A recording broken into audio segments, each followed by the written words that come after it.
Hey. Part of your compensation. You're not leaving just because you got a name tag. Don't even think about it. No.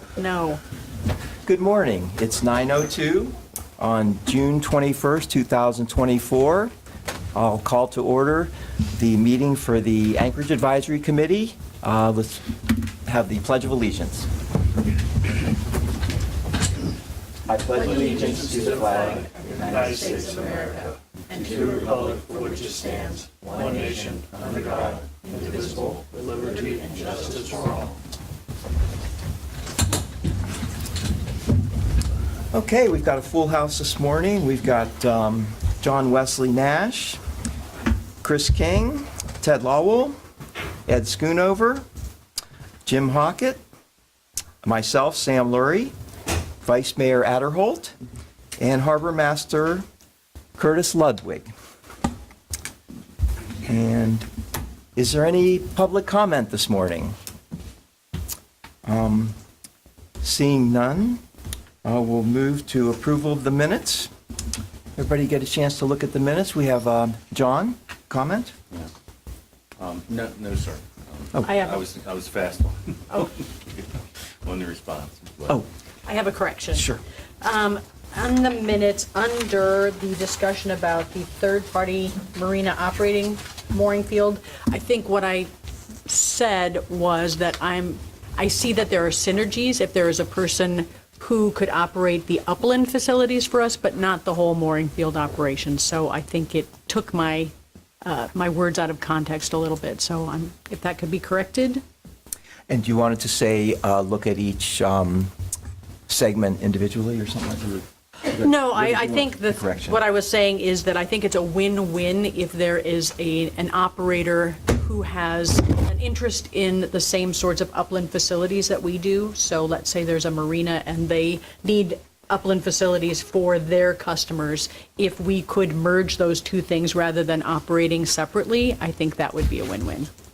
So you're saying more for the upland Yeah, just facilities, not not the mooring field operations. Not the mooring, yeah. Because yes. So when I read that too, I was like, well, hold on a minute, because that would be Yes, exactly. kicking us out of the deal a little Yeah, bit, and right? that is not what I said last time. No. Yeah, I understood. mean, that's what I thought. So let's Yeah. change the word, the field, to upland facilities. yeah. As long as there are synergies between their, what they care about and what we care about. Okay, I'm just going to change that, cross out the field and put in upland facilities. And does that sound okay? Yep. Any other changes, corrections, or questions on the minutes? Do I hear a motion to approve the minutes? So moved. By Jim, second by John. All in favor? Aye. Any opposed? Passes unanimously.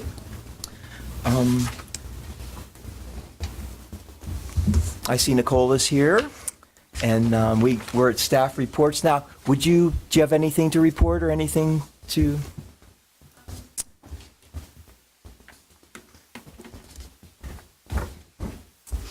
Hi, everybody. Nicole Burzen, PIO. Just the update, we now have an Instagram and a Facebook for the mooring field, which is exciting. We are still planning to do a video, like a longer video like Jim had suggested, but we did do the short intro with Curtis to kick off the social media, and we've done a few posts since then. And then I'm still looking forward to doing the rack card and everything for you guys. Once I get that information, I'll be happy to help with that. Yeah. And I have some questions on a couple of things. So I did go out and review some of the existing sites. There were a couple of things that I caught, just sort of like misspellings, misuse of words, like on DACWA. They said the staff is on site, S-I-G-H-T, instead of S-I-T-E.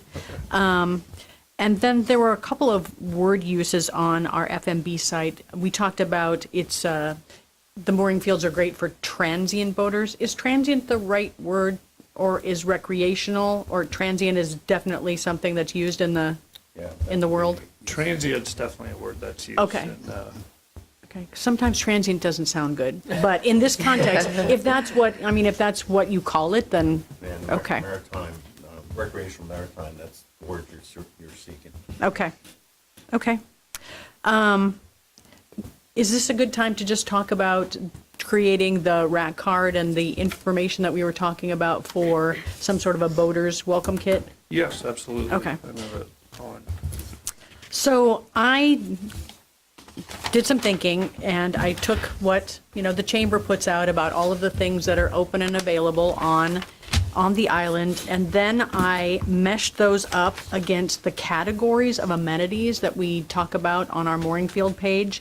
And I see that we sort of mention amenities, but we don't really have more information about it, or at least I didn't see a link to more information. So I'm wondering if, on DACWA, or when we link them back to our FMB site, if I can just give you some more information about restaurants that would have docking facilities, or hotel lodging that would be accessible for them because of the location. Is that something that would make sense? Yeah, definitely. I can put that on. I know I now have access to DACWA, so I can always go on there and see if I can get it on there. But I definitely can put it on the website as well. Okay. And just for the DACWA, I just updated a little bit of our welcome page on DACWA Okay. yesterday. So, but I'll go back in and check some of the wording Okay. and stuff that you And I'll- just mentioned. So. Okay, I'll take another look at that. So, there are things like launch service that's mentioned, and restrooms and showers and laundry, and I know you have like a little dot on the map that says where they are, but do you think we should flush that out with a little bit more verbiage about what these things are and Yeah. where they're located? I think that would be good, just as easy for people to understand as possible, so we can add more details to that. Okay. All right, well, I will get some information and get that to you, Nicole. I'll round up some websites and just little bits of verbiage, and then I'll leave it to you to work some magic. Perfect. Thank you. Just to comment on that as well, talked with Nicole yesterday. We're in the works of updating the website page Okay. to more current stuff. So what you're talking about, we can add in there. Perfect. And make it Well, the better. good part about the website is we can always update it. Correct. Maps, and if locations change, the printed card will be something that we won't be able to change quite as Right. often.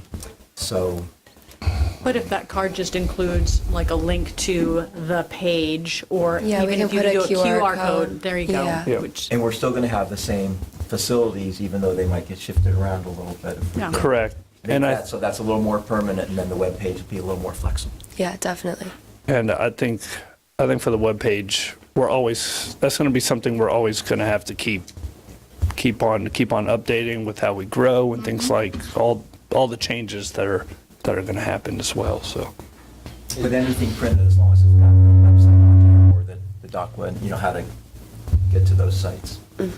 absolutely. Is there a link to the Facebook page on the web page? I didn't see that when I looked earlier, but I don't think might be good to link that. if I'll it's not. double check. I know that there is a link on the public information page on the website. I added it there, but I don't remember if I did to your specific page, so I'll double check that and get it on there. Yeah, and the other thing, great video, Curtis. I mean, I think you're Thank gonna be a you. movie star before this thing is over. It'll get It'll get a lot better. It's a I great promise you. start. So No, it really is. One thing I did notice, and I don't know if we just for like updating, I saw on the Facebook page it said 70 balls. Don't we have 82 balls? we have I know not operational necessarily. So but- we have 89 balls, 78 are actually in service right now. So the ones out of that 78, the balls that are out of service are the ones from 4 to 10. And then we have a couple way back in the backfield that have the wreckage on it and things like that. So, but I know you'll talk about that I will. in yours, but we might want to update it Update to that, 89. yeah, will do. I'm sorry, I said 82. Yeah, no, you're good. 89. One thing I'd like to ask, and Chris, and the rest of us, and certainly see if you share any opinion, or if it's my personal issue. To me, navigation to the page is very, very difficult. even to the point that if I go in and I look at it, the next time I go in, I'm searching around trying to find it. I think it would be good if it's possible to make the navigation to that page very more direct or more upfront. Yeah, I can play with the website a little bit and see if there's a better spot for it to make it easier. Where is it nestled now? I forget. Okay. I believe it's under things to do on the top, and then Matanzas past Mooring Field. Okay. I mean, I will say this morning, I just went in and searched Fort Myers Beach mooring field, thinking if anyone was looking, that's what they would want to do right away, and it came straight up to our page. Okay, So good. first hit was that. Good. I don't know what come to the town page. I don't know that that's what most people would do. Oh, you're talking about on Google? Like On Google, yes. Yeah. Yeah. I'm talking about if somebody's on the town site. I understand. Yeah. I think they're going to find it. Yeah, I mean, it's very varied for someone that I think is not familiar. Yeah, I can take a look at that. Great. All right. Anything else for Nicole? You're welcome to stay for the meeting. Did you have anything else? No, that was all. Thank you. Thank you.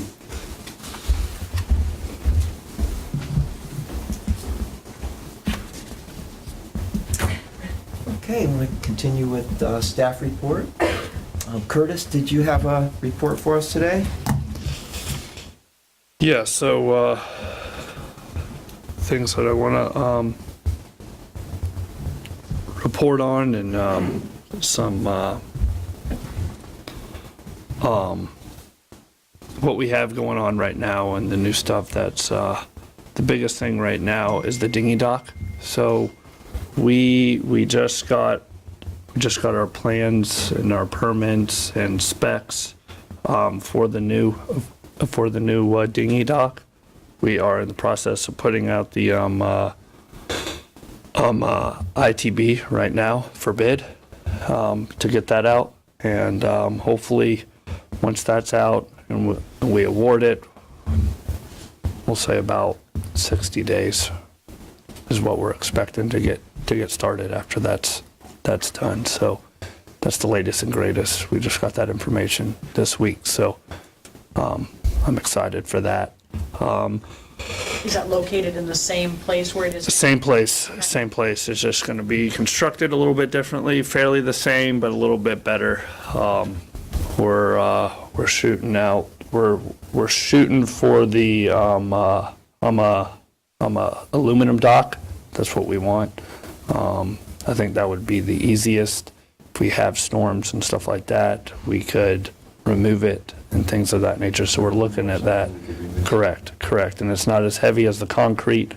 And if we lose decking and stuff like that, that's easier to repair than, I think the concrete dock cost a lot of damage and stuff like that. So Have we arranged for a temporary So, Kansas or something? I'm getting into that right now. So that was the biggest thing that we had to kind of figure out. And Matanzas has been awesome with us. Working with them has been a breeze, really, and they've been kind of lending their hand out a lot here. So what we're going to do with their dock, there's a section on the inside closest to the bridge, right? We're going to put one of our dinghy docks up against their dock, and that's going to be the temporary dinghy dock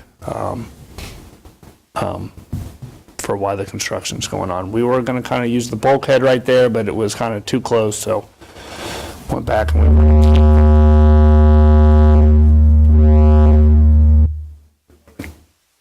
we want to keep the traffic away from the canal down there and away from there.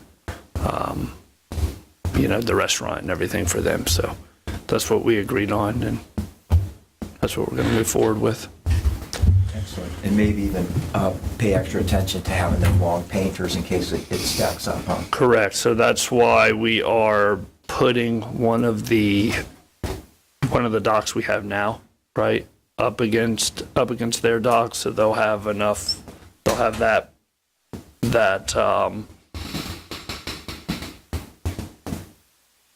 I guess it's called the bull rail, so the guys can tie off their dinghies to that, because that's one thing I looked at, right? So with their dock, if we just use the dock and not put one of our docks up against it, right, a floating dock, there's not enough room to tie up. Everybody would be bunched up together, and so that's why we went with that.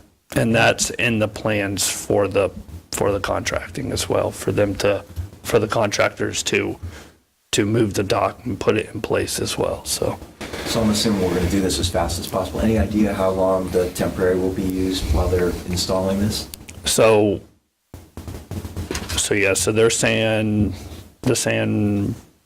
roughly like 2 weeks. I'm planning for a month, right? So just to be safe than sorry, because I know how get plans, weather, a lot of stuff unexpected. So that's what I'm planning for a month right now. As long as we can shut down as soon as they begin and open up as soon as they finish. Correct. And we're not far from, you know what I mean? We're relatively close. We're not, so everything will stay relatively the same while this construction's going on as well.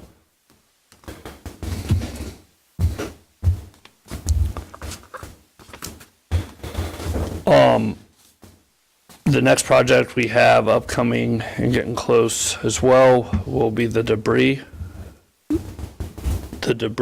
removal in the mooring field. We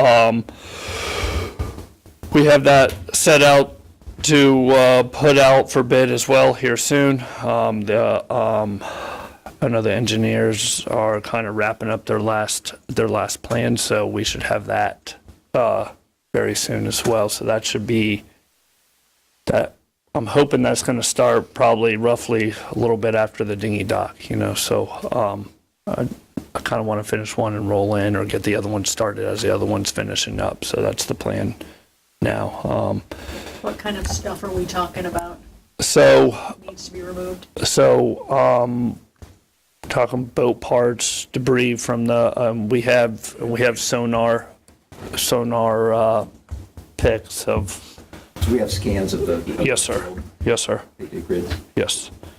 So, So Curtis, that debris removal process is just restricted to the mooring field? Is that your understanding? yes, sir. Okay. Yes, sir. That's my understanding as of right now, yes. Are they scanning the perimeter channel while they're doing that, or we're just mooring field only? The perimeter channel, so,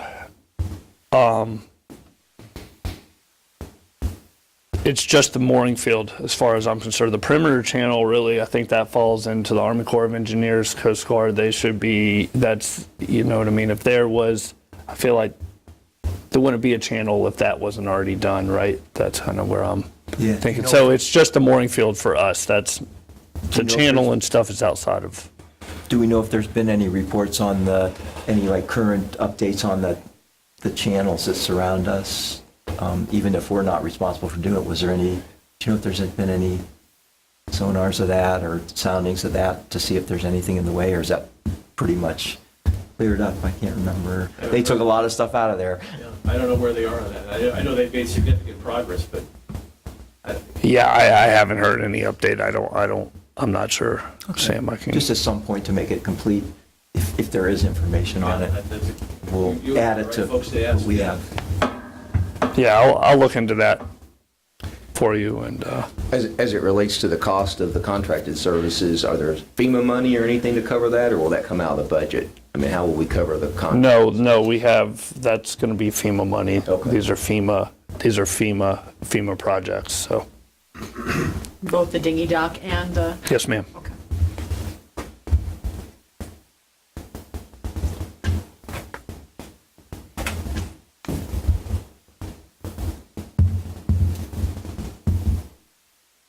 And then last week after this rain, just to let y'all know, we had 3 vessels in the Anchorage go under. So kind of Lee County's on top of that. So that's their they oversee all that stuff, and he was kind of aware of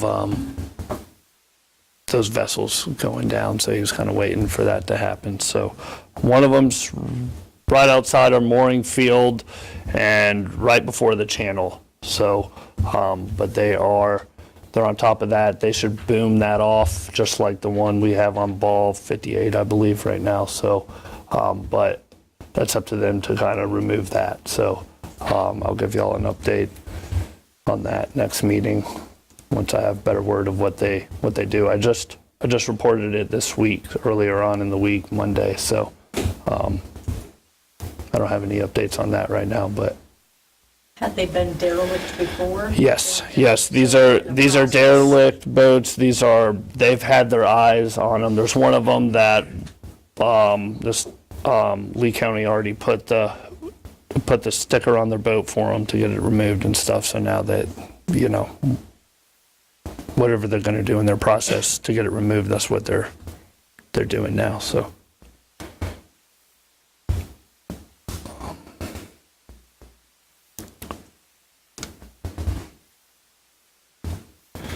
Now, I do have a question for y'all.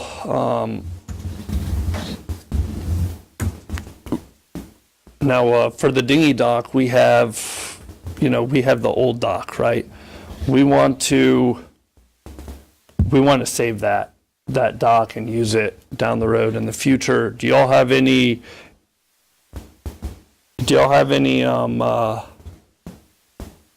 suggestions of where we could use that, or a good place we could kind of put that? For me, I think to get more people in the back mooring field, I think, we need to look at something to add, another dinghy dock or somewhere for the back mooring field that's a little bit more accessible, right? So I didn't know if y'all had any suggestions on that, or.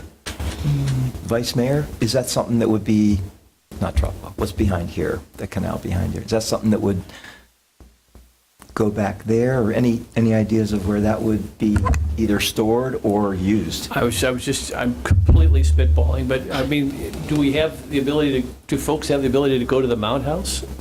Yes, they do. So They already do. have that capability? Yes, So you yes, don't sir. need a dinghy dock there? We do not. We could maybe look at adding a section down there, and that's something that we have kind of talked about. Is that dinghy friendly at this point, as high and with the tides as it would be if we had some floating docks there? What do you mean by I mean, dinghy? can you go tie up to a dinghy at the Mound House now and get off, and you actually get off your boat? I'm not sure that's something I would have to That's go a check. fixed- Yeah, it is. It is a fixed dock. Yes, it is. So, I mean, adding a floating dock wouldn't be a bad idea, and that's something I could look into.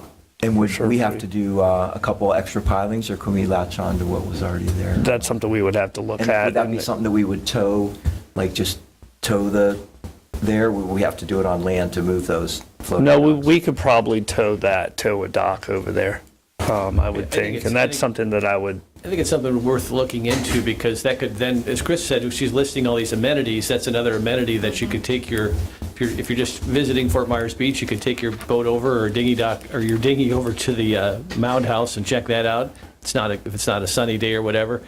I think that's better than a residential canal, given some of our history with our friends on the residential canals. right. But only if it makes sort of physical sense. I don't know enough about that world to know whether the Mound House is a good fit. I mean, from a practical standpoint, it's a good fit, but whether the logistics work out or not, I don't know. Correct. Okay.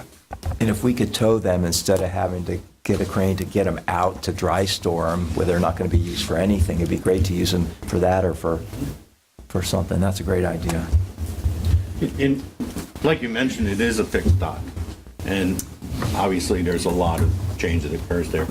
But possibly if we have floating docks, it would only take a ladder.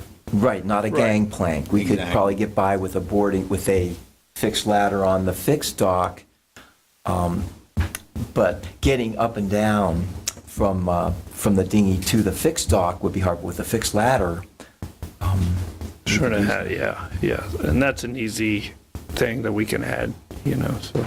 Yeah. Because on the temporary dinghy dock, for the dinghy dock replacement,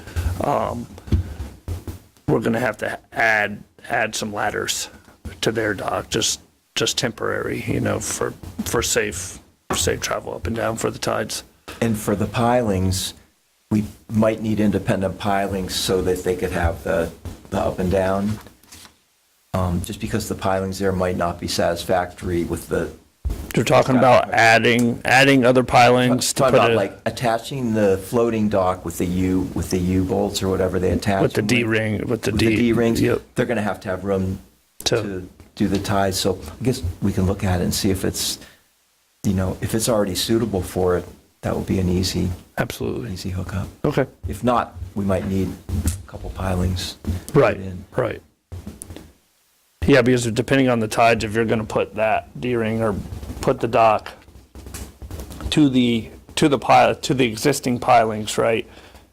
With the tide getting up so high, you probably get caught up under where the bottom of the decking is for the actual dock at the mound house right there. So just from my thinking, without actually looking at it extensively, probably looking at adding Like 2 pilings. adding pilings for that. Yes. Is that something you could do a site, take a look at and maybe let Jim know? Is that something that you Yeah, want I to bring think up? too, and I hate to make this too complicated, but if you see promise in that, it might be great for you to stop by the next cell cab meeting. That's the entity that oversees the mound house. So just so everybody's talking to each other, and it seems Absolutely. like it could be a real positive. It's another opportunity to get more visitors to the mound house, and Yes. if it works from a mechanical standpoint, which Absolutely. I think is way beyond my pay grade. Yeah. We'll do. And if we get something in place before we remove that, it would only be one move instead of having to store it somewhere. Correct, If we had someplace correct. to go with it, there was an easy setup. Okay. I think every time I've been there, there's been people fishing off that dock. So maybe that can be looked at and we don't impede that as much. That's a great point, John. Somebody told me who knows about these things that that's some of the best fishing on the island. I'm told at that pier at the mound house. So we want to be sensitive to that. Yeah. Yes. There's also a very excellent kayak put in there, so I don't know how much that helps us, but certainly if someone tows over or decides to take a kayak there, it's wonderful facilities for that. How do they get on and off the kayaks now, or they just pull them up to the shore? There's an excellent ramp. Yeah, Oh. there's a kayak ramp down there, right there. So With the handles and everything, okay. I think the thought you were having about having it someplace because of the distance of the mooring field, I do think that's important. We've got 40 probably mooring balls that are pretty far east. Correct. And getting in the bay and riding all the way up under the bridge is a challenge sometimes. especially in the dinghy, and if you're in some kind of wind, and they have to, it's. Yeah. I mean, this wind this week it's been pretty rough in the bay, and Right. I've been watching the dinghies. They're Yeah, it's they have their head down and they're giving you it know. giving it everything. So mean, I think that is a long run for them. I think it's so. something we have to consider. I honestly think even thinking third-party, services is a great idea. And you probably have to have that in one location. You can't really split it. It's why I brought up Salty Sam's before. I got you. Maybe there's other options, but I just think that we're not utilizing that section of the field as much as it could be. Correct. Because it's too far, it's too distant. And that's another thing, like I get a lot of requests for the front mooring field and for like right past the bridge in that area because they want to be closest to the dinghy dock and the facilities, right? So I think if we had facilities and stuff down towards that end, it would be a lot easier, and I would be able to spread the boats out a little bit more, right, and not have them all jumbled up in one spot. For you to try that there, because I believe once we're completely going, you'll have up to 3 not complete upland facilities, but upland facilities like the mound house could just be maybe restrooms and showers, but not the laundry piece, Right. and so on. And I think that you're going to need at least 3 of those. And would that be the very, was it east I say Yeah, south, it's east. east, the very east end of the mooring field is the mound house. Correct, correct. So you can kind of bookend things, and then we find something in the middle, probably, closer to Publix possibly. Right, Yeah. right. And, Snook Bite, they might be able to help us out. They've been working with us very well. We've been kind of helping them out, and then pumping out some of their boats in their marina because their pump stations, been down and everything as well. So we do have a good working relationship with them. So that's something that we could look into as well. Talk with them.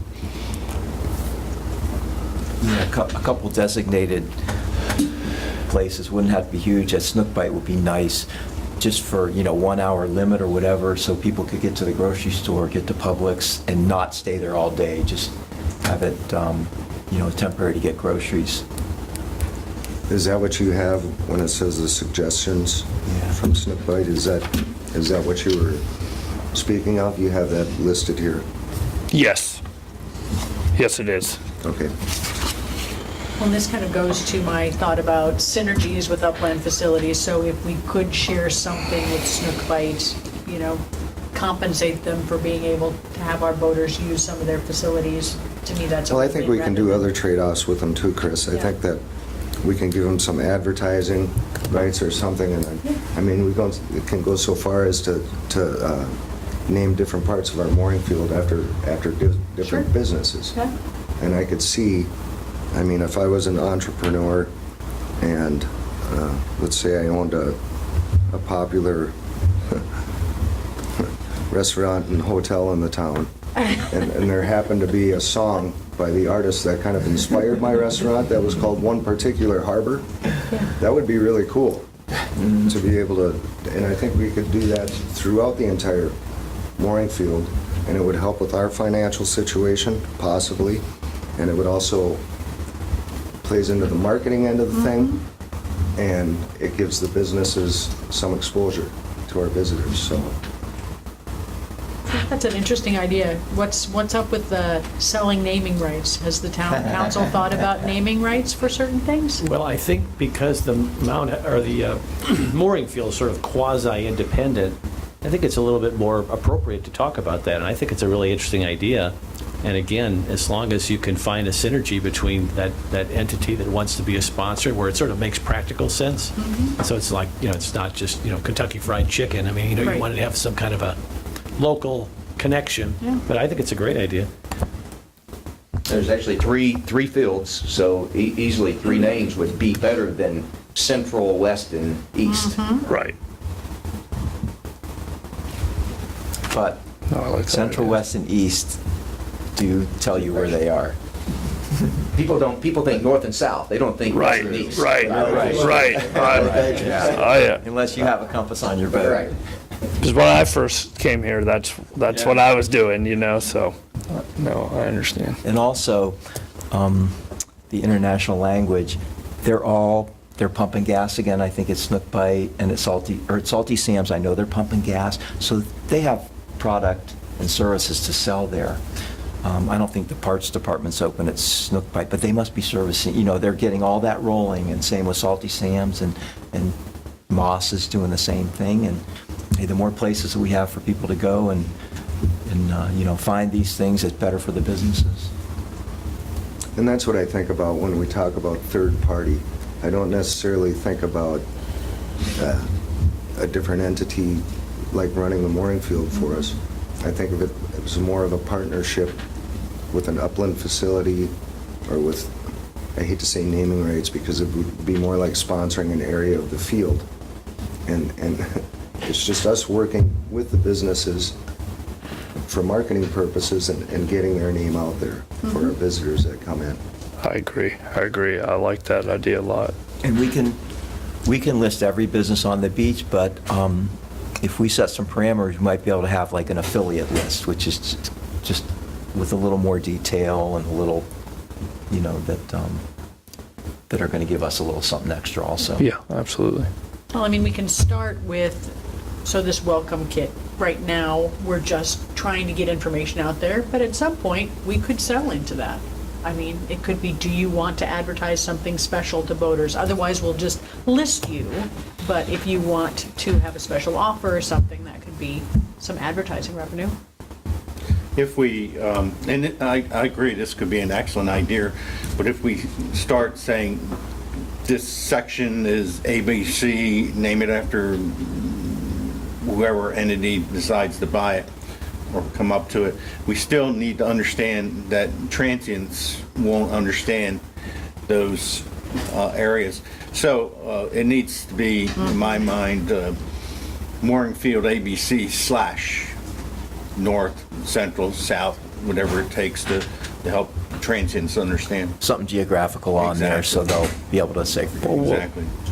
What we could do is like, if we're gonna name a section of the mooring field after whoever sponsors it or whatever, right, it would be like, so for an example, Snook Bite Mooring Field East, or, you know what I mean? We could put a direction at the end of that to kind of, Yeah. so it, Want to have signage. I mean, you could. Correct. You could have signage, which is also advertisement for those businesses. John, you probably know more than anybody, but I would think the most important services are showers and restrooms. You know, you don't have to have a laundry in every location. If somebody has to go from the middle or from the east, you know, to the west just for laundry, that's once a week or 2 weeks. correct. You know, so. Showers and restrooms are definitely priority number 1, 2. Yeah. Absolutely. If they have ice, that's great, you know, or something like that. That gives them some revenue. But also, as much as possible, having the ability to have some sort of transportation that can take you to different parts of the island. Now, the distance, maybe they can walk up and pick up the trolley and go any place on the island, but that needs to be known, and that needs to be part of the kit, saying, you know, if you want to go to middle of the island to go to a restaurant down there, you come in the north end, you want to go to Snook Bite, we need to make sure they understand how the public transportation gets you that option. Kind of speaking of that, I mean, transportation, if we had more, would it be possible to maybe have a priority too of any that could have parking there? Because, you know, some of these people do have vehicles, especially the more, you know, some, not all, but I mean, if you have parking at one of those, then maybe that, you know, the transient who wanted to have a parking would maybe want to gravitate towards that area. And that's an excellent point, because I know several people, my experience, that do transit loops.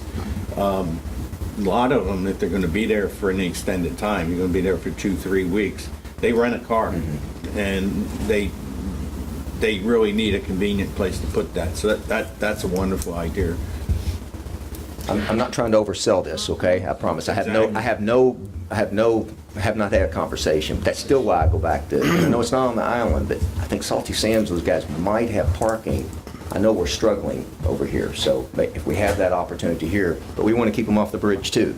That's right. So, you know. I will tell you, though, I've always been confused a little bit about why we have a parking lot for people that have taken their boats here.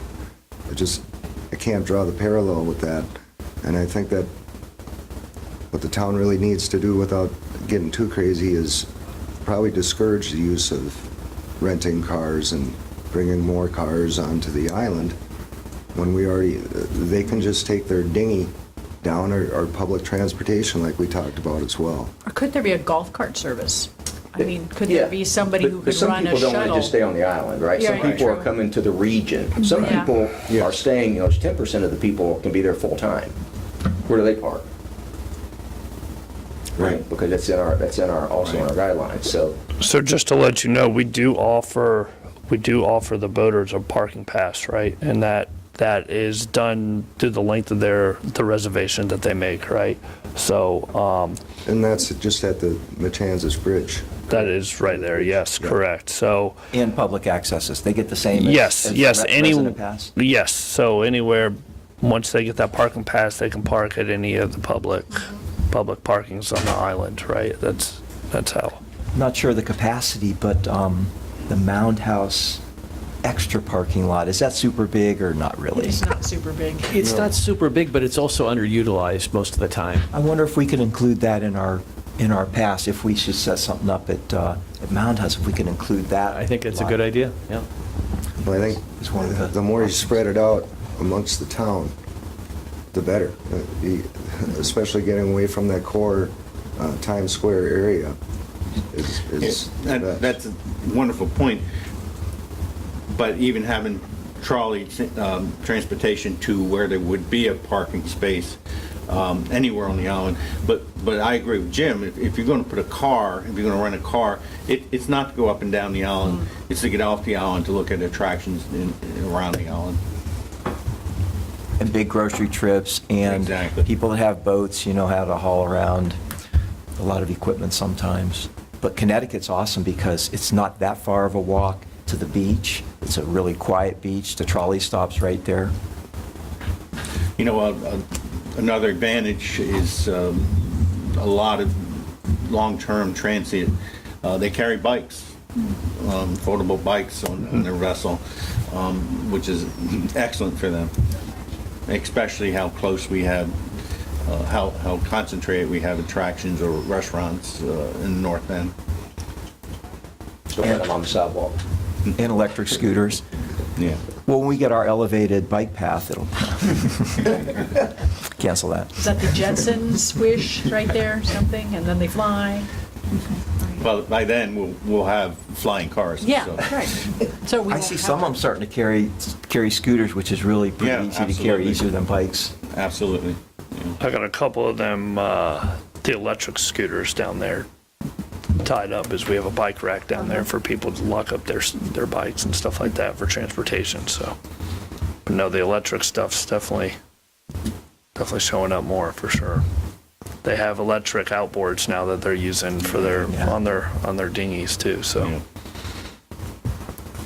And that possibly could be another source of revenue if we could work it out, is maybe have charging stations for electric bikes. And we're not talking about the kind you need for cars, you're talking about much smaller. 110. Yeah, but say, okay, you know, for $10, you can, or I don't want to set any rate or suggest any rates, but for a certain amount of money, you can use a charging station to charge your electric scooters or whatever.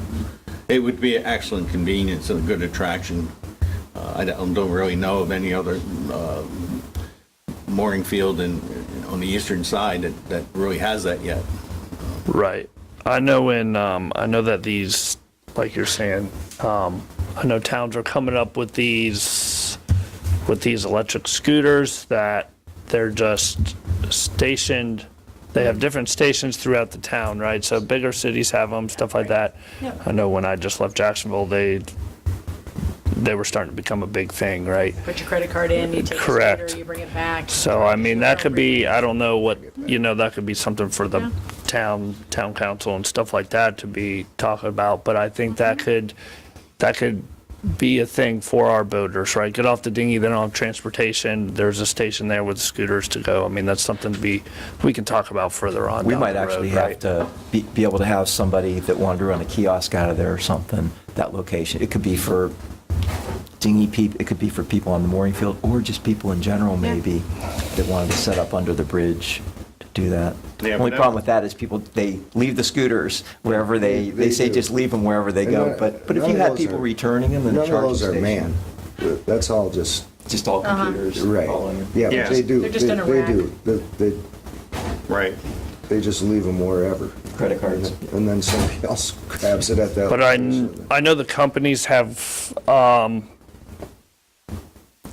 has a truck or a maintenance guy that comes by and he switches out the batteries, charges them, puts them, has to kind of organize them. So they're not just, they are kind of overseen by the company who provides the scooters, I guess, like, you know what I mean, like that, so. But if it's practical and we actually can get into doing that, it would be an excellent draw.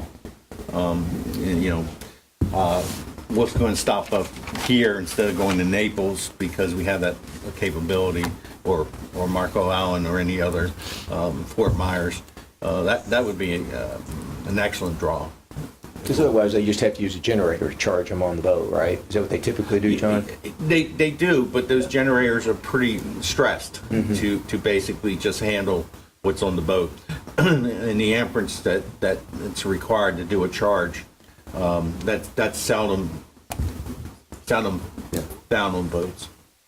I think it's a good idea, and I don't even know charging. I mean, it's almost, it doesn't cost a lot to have 110 outlets in there for someone, and keeps them from renting a car. Then if they want to bring a scooter and charge it, or a bike and charge it, I think it's a great amenity idea. That's usually handled by an independent contractor. You basically say, it becomes a partnership. They put in the facilities, they basically take off the top, how much they want for every kilowatt, or whatever, and then the town gets to set their profit above that as well. And then we talk about people leaving there or using it. You said, okay, here's a charge rate, but if you want to leave it there past that, basically there's a parking fee that significantly rises up, so there's no advantage, or there's significant disadvantage to leaving your scooter and such. I was just going to suggest, for simplicity, Curtis, you may want to start with Florida Power and Light. They may have a program that they're initially just subsidizing just to get buy-in. That might, I know they're doing it with electric vehicles, but electric bikes, an interesting concept. They may have a pilot program that may not cost anything, and they can worry about it. The town doesn't have to worry about it, and they can make it so it's self-sufficient for them. And just a thought. And we have a good contact with Florida Power and Light. Just talk to Frankie or Andy. They'll get you that information. Sounds good. And just so you know, for like these companies, for these scooters and stuff like that, for the apps and stuff that they use, there are designated locations to where you can pick up and drop off the scooter. So you can't just drop it off anywhere, right? So it'll be certain locations, or it would be. But I think this is something that not just our mooring field and our boaters could use. I think this could be something for the whole. I think we're talking two The whole separate things, town. though. We are? Okay. I think having charging stations where they could charge their own. Oh, you're talking about equipment. strictly for the boaters, and I got you. Because I think the other one is a little bit out of our wheelhouse. Right. That's I'm a thinking private that's business. further down Yeah, the right. road, right? And I think Pink Shell has a bike rental, so does Margaritaville, so does Diamond Head, so we don't want to get in that, compete against them. I got you. But I do think the charging station, not only for the mooring field, but for the public as well, if they wanted to use it, if they're out and about and Right. need a place to charge your bike. Okay. Again, it's unique to scooters as opposed to cars. One of the other thoughts about partnerships, I know there's one company on the island that rents carts, and they deliver. So that could be a good partnership. Listen, I think anything we can do to take a car off the road here Yeah. in this town is a great idea. So whether if it's for the mooring field or town-wide for any visitors, anything we can do to promote that is great. And I don't think that there is a bad idea when it comes up to reducing traffic. There's no such thing as a bad idea. Right. But they're great totally, but we can say if you want to have access or you want to rent a car, let's say down by Lover's Key, there's a parking area, and that's where you leave it and use public transportation to and from that. Sure. I think we probably should also let them know the rules of using e-bikes, e-scooters, whether that's absolutely. on sidewalks, not on sidewalks, just so that The we're not- ever-evolving rules, yes. Yes. Whatever the rule is of the day, that would be the thing that we would update on the website. But I think that's important if we're going to encourage them to use it and make it easier for them to use it. Let's make sure that they understand what's allowable and just to be courteous. And that's so much easier than it used to be. You just use QR codes that takes them to some place that can update it hourly if you choose. We're trying to get the whole town to transition to less cars and more, and they're working on the traffic schemes and trying to figure out it's pretty good except for that one area, but you guys are working on that too, aren't you? So the more vehicles like that we get off And the road. that's where and this is again down the road, but this water ferry coupled with the water taxi concept, and, we're going to have a lot of different, Behind Seagate, that's a help. yep, and With that's for something more of like a that. bike trail, but Yeah. potentially a stop for the water ferry as well. So, there's so many opportunities down the road that aren't going to solve our traffic problems, but hopefully mitigate any increased congestion as we redevelop here on the island. And that's the hope, at least, yeah. And one of the issues I'm finding is that these scooters and electric bikes are really helpful. Walking's the best, but sometimes it's too far and too hot to walk. So if we can get people out of their cars and just get them something more reliable and faster, the better. All these thoughts are wonderful amenities to help attract transients. I agree. Okay, moving on. I have a few more things. So for the out of service mooring balls we have on the on the west channel, right? The ones 4 through 9. We are in the midst of working with the Coast Guard right now on that. It's going to be an ongoing battle with them. We're trying to bring it up to Sector Tampa, and we've routed it up to them, and we're in discussion with them right now, trying to find a resolution of where we can, how we can get those back in service. Right?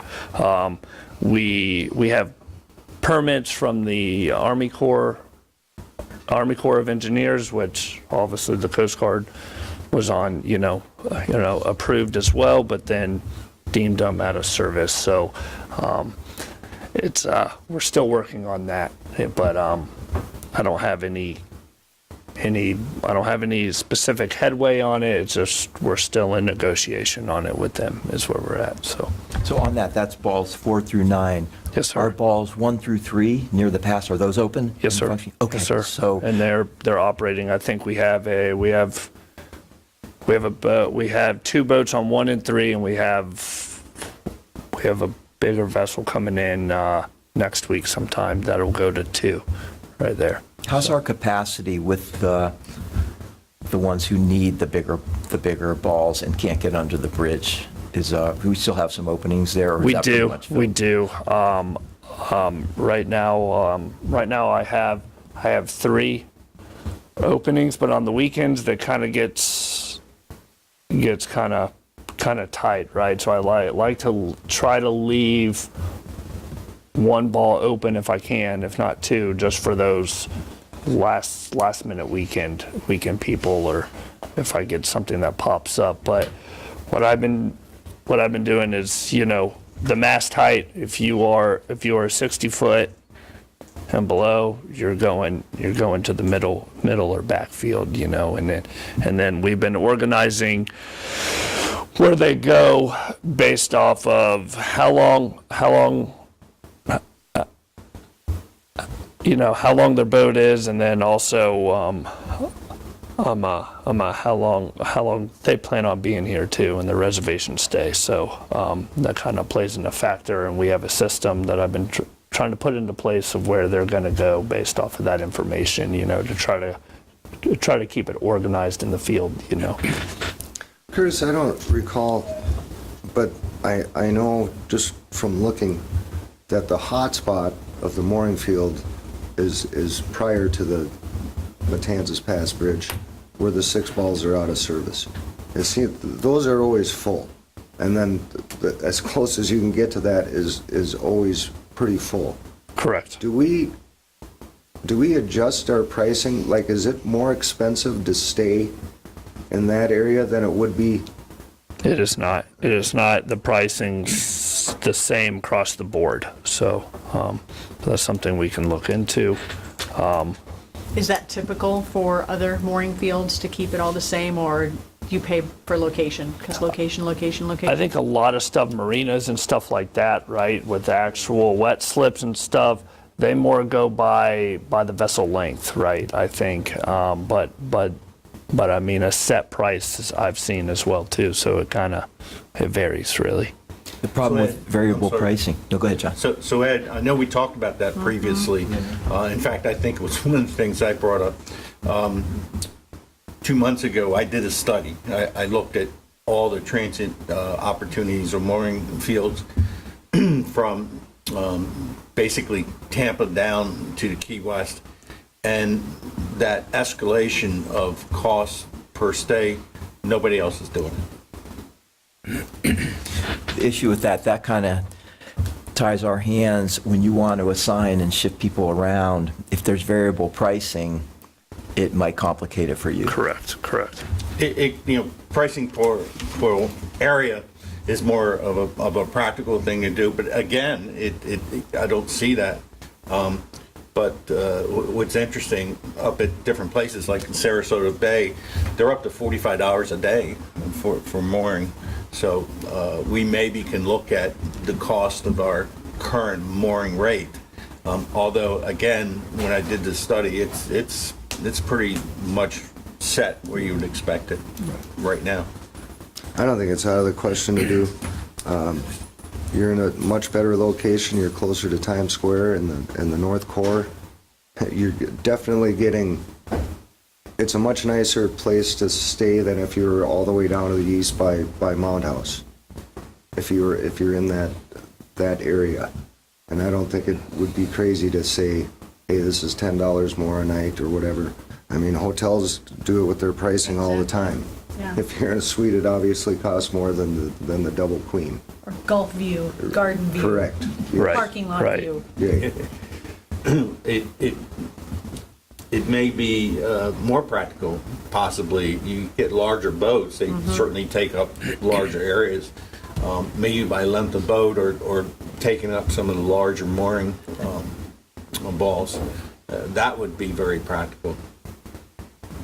Well, our big swings are everything west of the bridge, so if we were going to look at that, maybe we would look at just two prices, Right. east of the bridge, west of the bridge. Right. Exactly. Right. That'd be much easier to manage. Because I do get. Go ahead. Well, I was just going to say, if we separate the mooring field into different areas, like we spoke of earlier, Yeah. it'd be much easier to, because even if you're east of the bridge, you're still closer to the dinghy dock and all the You are. amenities that you have there. You are. You're just not on the other side of the bridge, which is and actually those 6 balls that they're holding us up on are probably 6 of our most valuable balls that Yeah. we have. Correct. You know, I'm sure you're just telling them that, Curtis, but I mean, just saying it out loud, I mean, the coordination, communication between the Corps and the Coast Guard created this issue. We're losing revenue, the town is losing revenue to pay for operations, so I mean, hope they appreciate that.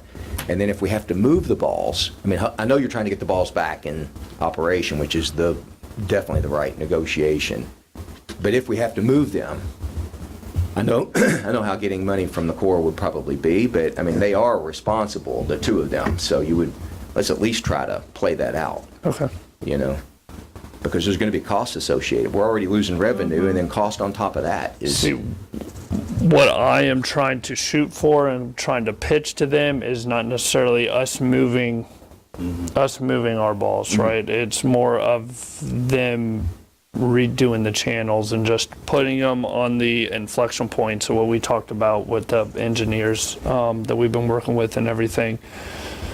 So right now the day boards are kind of outside of the inflection point of the channel of how it kind of rounds or bends, right? So they necessarily wouldn't lose or it wouldn't shrink the channel, and that's what the Coast Guard is kind of concerned with, right? And it wouldn't necessarily shrink the channel. It would just be moving those to a certain point where how the line is, right? With that, it would give our balls enough room to be outside the channel, and with the boats swinging on the ball, they wouldn't be impeding the channel. So that's all we're asking for.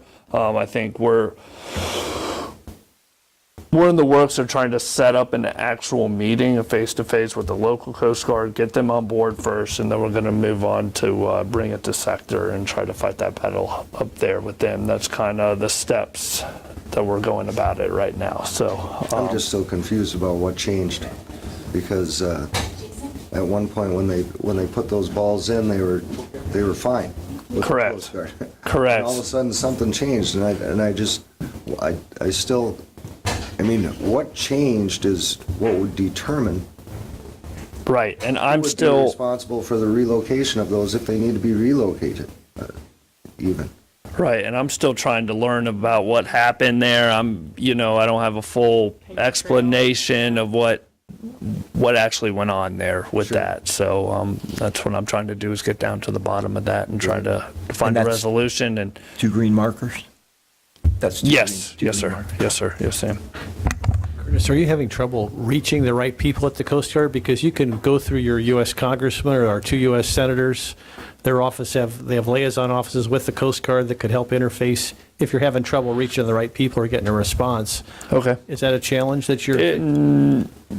Not yet, no. Okay. I've reached out to Waterways Management. I was able to get in contact with them. I just want to set up a meeting with local, I think, to kind of see what they know about it, right? And see where they're at. And then, I kind of got to do the chain of command thing with them to move up. But thank you for bringing that up. That might be something I will have to reach out to local senator. That it might get to that point, is what I'm saying, and to have that backing and support would be awesome. You might reference your impressive background too. That might get you. The local group has just changed leadership, and there's Correct. not much Information. history in that. Right, case. right. I know they either having a change of command this week or just had it, or it's coming up. I know it's right around this time. So Does anybody know if those day boards moved since the hurricane to deal with showing, or are these what they've been? The the markers. day board, see that. Did they move, the navigational markers, did they move after the hurricane, or have they always been where they've been, where they moved to compensate for shoaling that occurred during the storm? So I've been getting mixed information on that. I've heard that they have been moved since the hurricane, and then the Coast Guard told me they have not. So I don't Jim, again, like I said, I'm trying to kind of. Was one of the reasons to get a bunch of barges in after the storm to clear up the shrimp boats and stuff? Was that one of the things that happened? I've never heard a salient explanation, Sam. I don't know.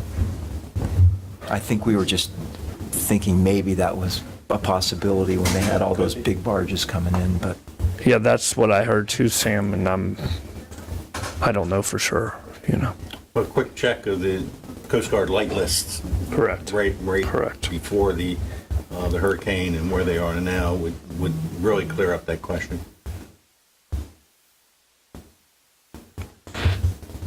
And I will check the light list right after this. Light lists aren't just for lights. Right, They're right. every navigation All, marker. yep. Let's not get into lighting.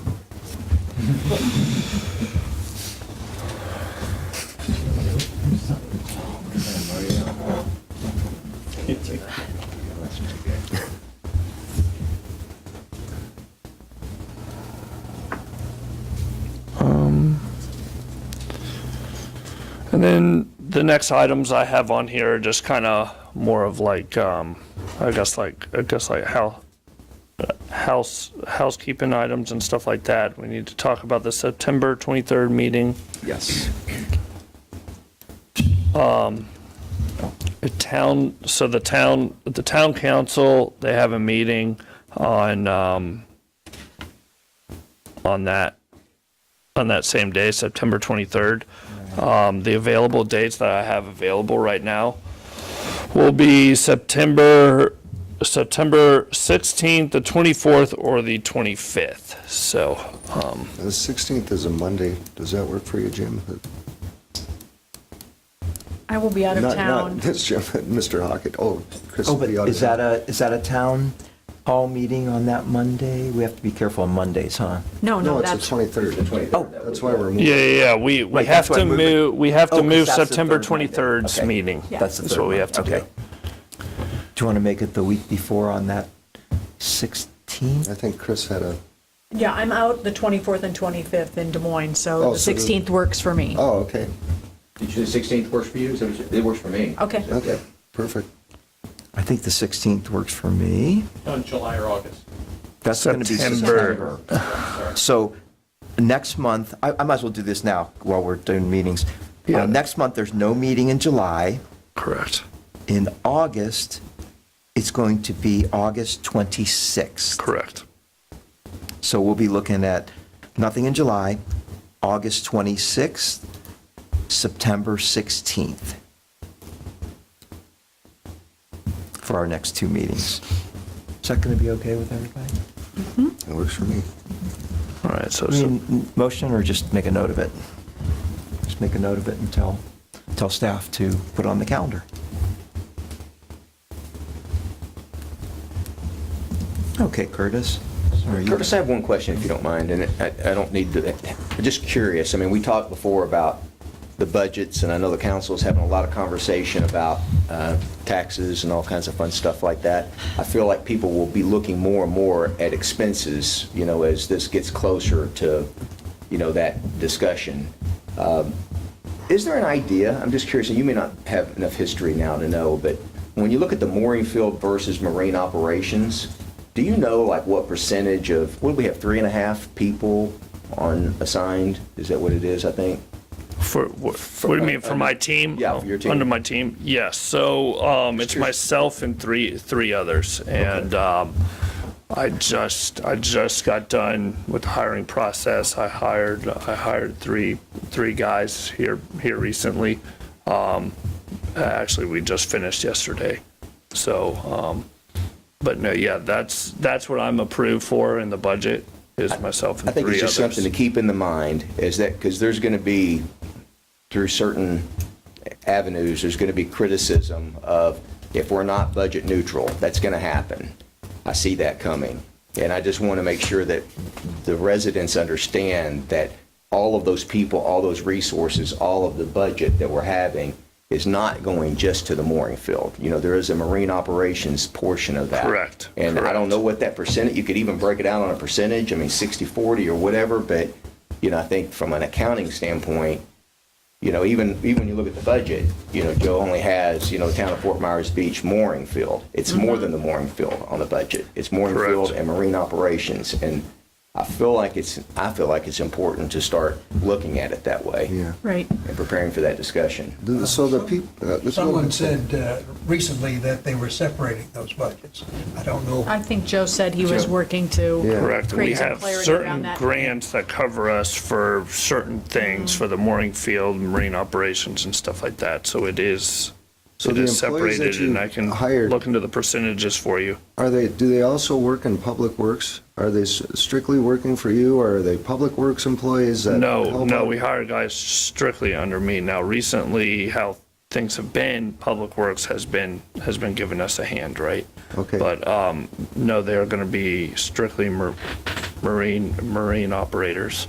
Do employees, maybe yourself included, do they code their time for the area that they're working in? For instance, like even our business, we have several different properties.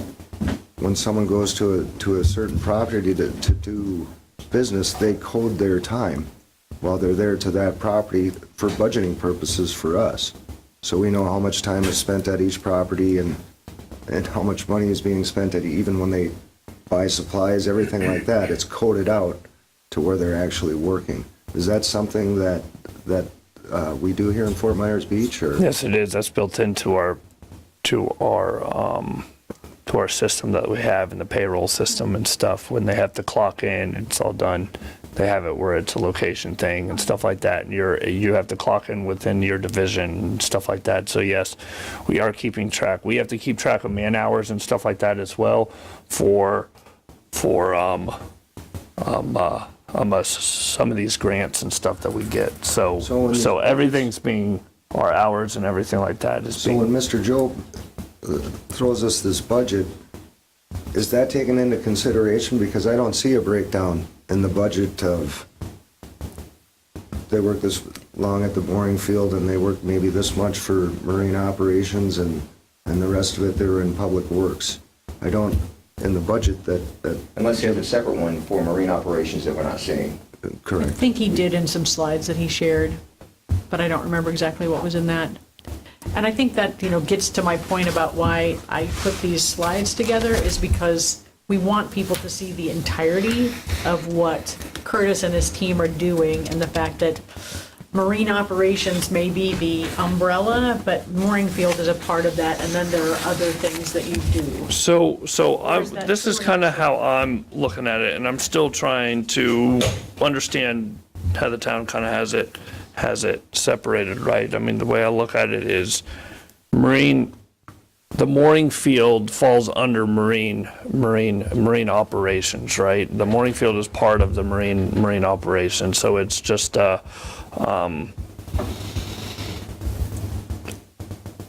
It's a category. Yeah. category under the Right. the huge umbrella, right? Marine operations, the way I look at it is the scope and the umbrella, and then there's line items under that, mooring field being one of them, which is funded by the grants and stuff that we have, Yeah. So to their point, I think if there was a way to show the marine operations budget and the mooring field segments under a whole budget, so that people would get a sense that it's just not the mooring field. Curtis, I think what Jim's trying to say is we're trying to be able to demonstrate to the public that the fees we're charging for the mooring field offset the cost of the mooring field, so it's revenue neutral Right, to the taxpayers here in Fort Myers Beach. That's our goal. okay, Correct me if I'm It's a wrong. requirement. It's not only our goal, it is a requirement Okay. from the state. So, yeah, we don't have that here. No, it is challenging, and part of the challenge, I think, Jim, is, that's good base. Part of the challenge is we just, post-COVID, post-Ian, we just don't have a lot of good data to break it down to see if it's self-efficient. We should have those numbers. We don't even have all the mooring balls back operational yet. We're close, but it's going to take a little time to get those numbers clean, I think. But we should certainly start that process. Yeah, for the revenue, I agree, but for the operating budgeted expenses, Yep. should be able to happen now. I agree. But yeah, revenue's going to come up. I mean, I think he showed $100,000 in revenue where we've been 250, and 250 should be easy for us in a good year for revenue. And we really want to use that money, so we want to make sure that we're providing all the operations and mooring field amenities that we can, and we have a lot of money to do that. I mean, I don't think it is a challenge. It might be a challenge to fund that and all marine operations, right. but that's not really how it's supposed to work anyway. That's not how our state agreement is. Okay. Land use agreement. Having followed the budget for 11 years, the problem more often was, after all our expenses are covered by grants, to not have an overage. In other words, if we could tell our community that a huge portion of the expenses of the field are covered by grants, and we are not in any way dipping into the resources of the town to cover the mooring field. And I think that I've been trying to get the two separated all this time, but there was a good reason they're not separating it, because the grants, in many cases, cover Cover the some other of things, each. right. And Yeah. then, okay, which do you put in this budget, what do you put in this budget? We need to reassure that we are not dipping in to the town's resources. It is self-sustaining because there are grants that cover a good portion. And if you start trying to divide it all out, you get into a morass, because it's so much supported by other things. And, okay, which one of those grants goes to which area? I've tried to get them separated, but I found that it just wasn't real easy to do, because the grants bridge the Cross Bridge and separating them, and then coming out with neutral is a very tough thing. And so I'm thinking that we need to tell our populace that there are no town funds going in because it's covered by grants and income. And it really doesn't benefit anyone to look too deeper into that, to be quite honest. Yes. But I know what you're saying. Yeah. So I pushed for her to do it a long time, and I finally figured out that maybe it wasn't feasible to make those divisions. I think that's a great point, Ted, because the grant piece of this puzzle figures in greatly, and I think part of our challenge is, for a long time, the town didn't even have a finance director, so I'm hoping Joe could put on his wizard cap and figure out a way to break this down in a way that the public can see in a transparent way that it is self-sufficient. And I think, too, we'll hopefully, if we do take in more than we need, we'll be able to put that towards capital improvement budget and so forth. Yeah, but I think your point is well taken. I think there's a sense here that words matter. Yep. Because, there's lots of things that when I look through information, we've got marine operations, we've got environmental sciences division, we've got the mooring field. We're the Anchorage Advisory Committee, but we're talking about the mooring field, Anchorage mooring. Maybe they're the same thing in the boating community. I don't know that they are. So how can we get to, a shared sense of understanding with us and with the community so that they understand we're really talking about marine operations? Because when you give us your report, you're not just talking all about the mooring field, you're talking about debris removal, which is in the mooring field, but it's not part of the mooring field operation necessarily. It's sort of, Correct. adjacent to it. So, I would just like us to figure out what we should be talking about, and is our purview broader than just the mooring field? And how do we get people to understand that it's not just these balls? There's a lot of stuff. You guys are really the public works of the water. You Right, know? right. For all intents and purposes, how do we create that understanding that you expect people to clean up your streets and clean up your beach? Well, they're doing that in our waterways that is so important. And they're not just, assigning balls to people. Maybe a question for the chair to actually think about, but I think what I hear you saying anyway is, are we the Anchorage Advisory Committee or are we the Marine Operations Advisory Committee? I think in one way, and we've talked about that before. Yeah. And I don't know, what's the need of the town? Yeah, in terms of an exactly. What advisory purpose do committee? we serve? And then what's that acronym is that gonna be MOC? Is that what's it gonna sound? We definitely don't want to use mooring field initials. Yeah. Yeah. Ted, maybe you can help me with this. A mooring field or mooring is a type of anchorage. Okay. Yes. All right. Yes. Okay. All right. Thank you.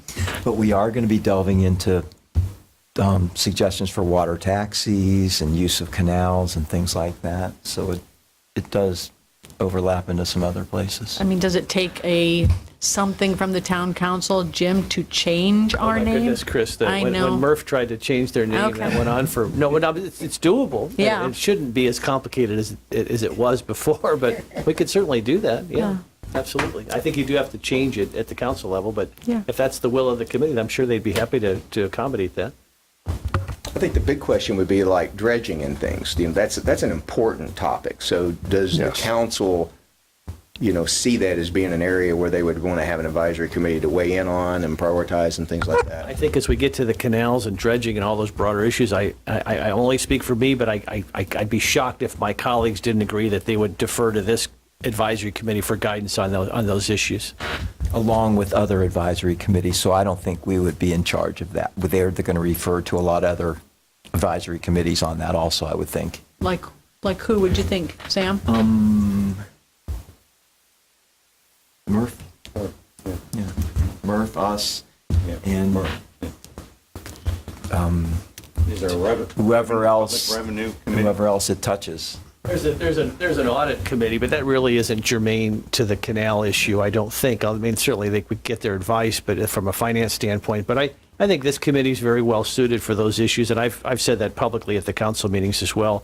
if we decide to take action in the canals. I know they're still exploring the financing for that, but I do think this would be the appropriate committee, given the expertise of the people on this committee. So, I mean, but whatever the will of this body is and the council, I'm comfortable either way.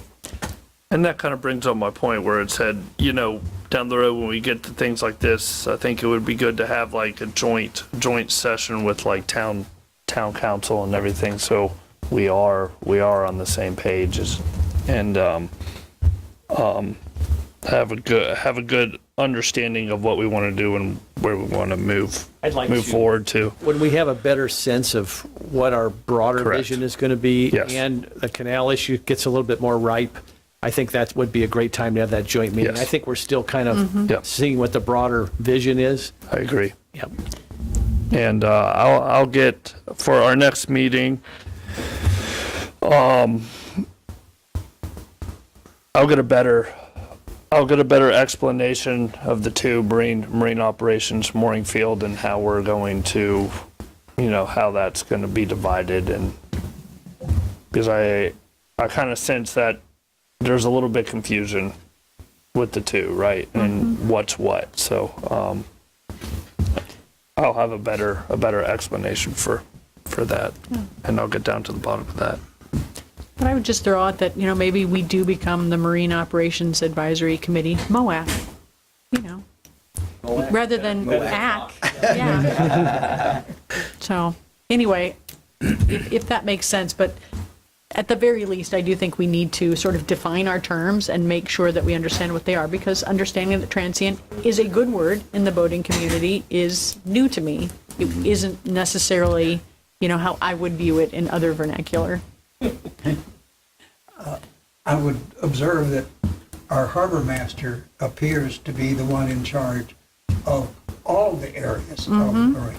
And if he's in that position and he sort of reports to us or advises us that we should move forward to amalgamate the things that are under our harbor master, and I don't know how one goes about doing that, but I would think that would be something to consider. Yeah, from my experience, it's been like, and you're talking about Murph, I haven't seen like the harbor master be that involved with that committee. It seems like he's more involved with our committee. Chad is more involved Right. with that committee, so it almost does kind of make sense to me that way. And Mr. Chair, I apologize for bringing this up right now, but I'm going to probably have to leave about a Yeah. quarter to. I said 10:30, but I thought we would be done. But How much time do you have left? I can do it quarter till. I can make it to quarter till. I got to be on the other side of Fort Myers. So when it gets 10 minutes away, if we haven't gotten to you yet, we'll do your member report. Okay, I'm good.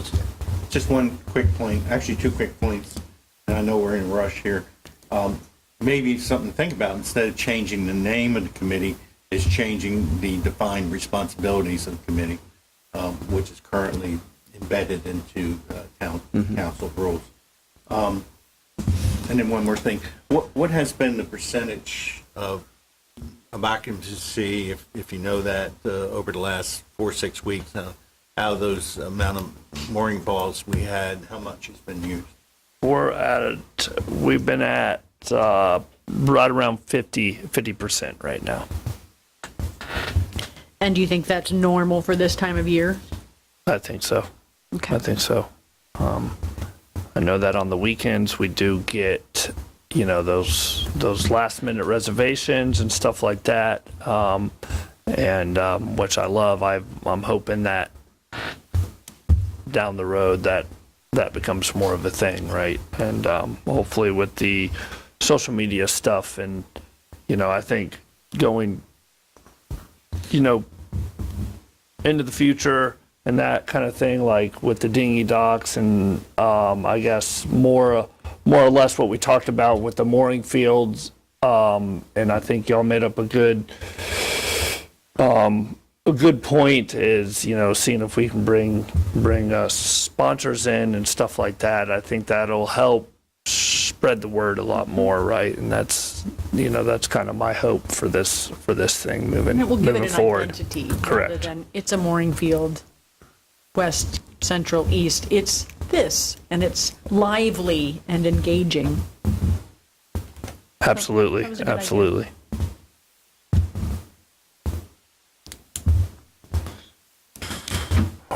right, and then the last thing I have on my list will be the renewal must be applied in September for Sam, Jim, John, and Ted. Your renewals are up, or coming up, so I just wanted to bring that to y'all's attention. And so what has to happen for that? You guys just need to fill out your We apply. intent. Yeah, Reach you out to apply, Amy- right? Amy Baker, our town clerk, to reapply. And then don't forget to everybody that there is a vacancy on the committee. So I know you all have friends in the community, so please encourage somebody to, Any applicants so far? that I don't know, Stan. I've not heard. It'll but- just go through the office. Yes, go through. Amy would know, though, if they wanted to, if you had somebody who was interested and they're like, I'm not going to do it, if somebody else is already interested, they could check with Amy and see who's applied. But if they want, more the merrier, but it's. If we do have somebody interested, so we push her, Amy is who they need to Amy's who see. they'd reach out to and get the Okay. application and then submit the application to, yeah. Okay, understood. It's real basic. It just takes a couple minutes. Okay, understood. In the form, I think the form is online. Yeah. It is on our website, it is. Sam, do we have to, as a committee member, apply or for renewal, or does that? I think last time we filled out a form, don't we, Ted? They sent us an email An with the email. form, Okay. and we filled it out and turned it in. And then just bring it in. So I don't need to take action to make that happen, that comes. No, but as it gets closer, if we haven't heard from them, Well, it may be the because reason. are we going to have a meeting before then? Yes. Yeah, I think so. So in August meeting, Yeah, let's we can talk double check about it. that with everybody that wants to re-up. And then the last thing, Chris made this PowerPoint for us, and on this slide here, I think this is good for us to kind of keep track of and move forward on. And I say this section of the PowerPoint, I think we could use to kind of grow with and kind of give our priorities, address our priorities a little bit better. So this is something I think that we could use for our upcoming meetings and for the future, right? So I thought this was a great thing that you provided for us. I second that. Thank you. Yeah, we'll probably get started on that a little bit Yeah. today. Might not make it all the way through. Any questions for Curtis? I have a couple quick ones. Okay. How's the pump out boat working mechanically? How's all our vessels working, and how's the pump out schedule going? It's going well. We had a problem with our pump, so we're having a new one on order right now. Pretty much the nozzle part of it. So we have a new one order right now. It should be here at the end of today. So we kind of, with the rain and that happening this week, it's kind of backed up, but we're not too bad. We're not in bad of to a get back shape, on but schedule. everything, boats are running fine. Everything's running as it should. So Good. How about ball maintenance? We're going to try to set up a good, fair, and poor. We had that green light, yellow light, red light system before that everybody liked, but are we at the point where we're starting to do routine inspections of So yes. So the balls? biggest thing for me was building my team right. So I have that in order starting here this month, or this upcoming month in July will be the start of the maintenance system. We have already been doing maintenance a little bit here and there as we needed right now. But it will be a full schedule maintenance system. In conjunction with coastal? In conjunction with coastal engineering, or in conjunction with Correct. Jim Kincaid? Or, Correct.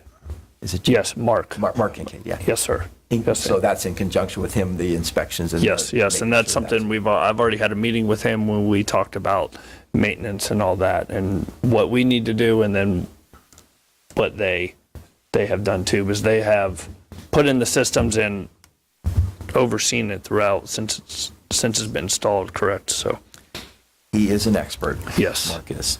But no, just to let you know, we have replaced some of the pennant lines on the balls already. They get wrapped up in some of the shackles, so we've been kind of watching that as we go. So we've been kind of doing small maintenance, but the biggest thing was building my team and getting things set up. So that's about to kick off. Speaking of fully building your here. team, you got 3 new hires.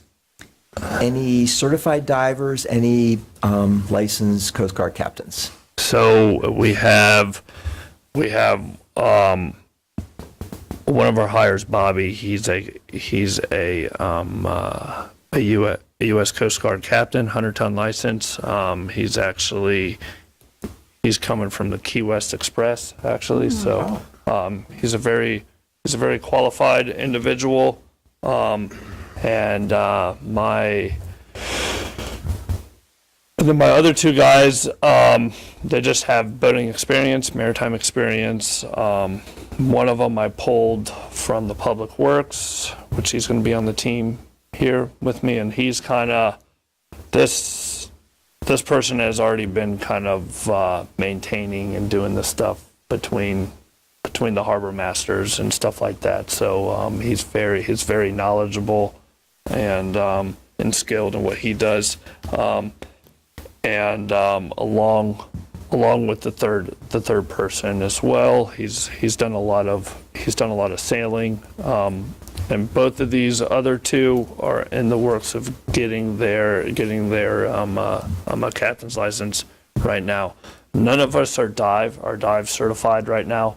So the plan is for that is hopefully we're going to use it kind of like a team building exercise, and we're all going to get qualified together. And I think that would be good for the team and everything like that. So and then also with some of the major dive stuff and maintenance, that's stuff that we have kind of been talking about, reaching out to third parties and looking for a third party to kind of help us out of the more extensive diving.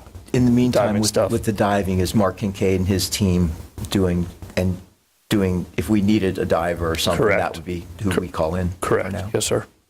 Good. Are you done, Sam?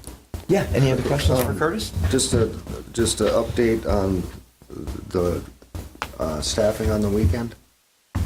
So yes, we're doing right now. So I have a guy coming in Saturday mornings, maintaining our facilities, making sure the bathroom garbage is taken care of. That can get overloaded down there pretty quickly, and I don't want the bathrooms being nasty over the weekends and stuff like that. So I have a guy come in the mornings.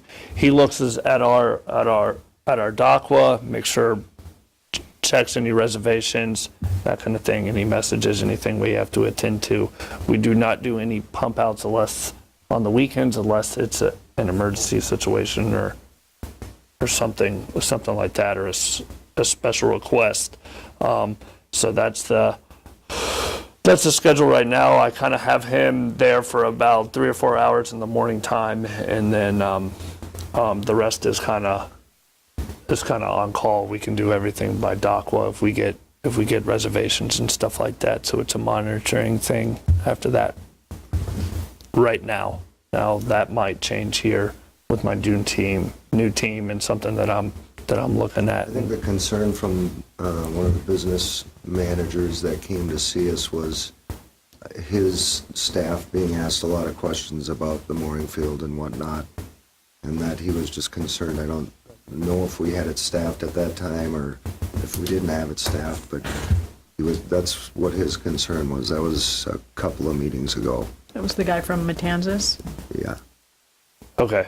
I've been talking with Matanzas a lot here recently. I know both of their dock masters and harbor masters. I talk with them every day. So we've been on a good working page, working relationship. The manager over there, Eddie,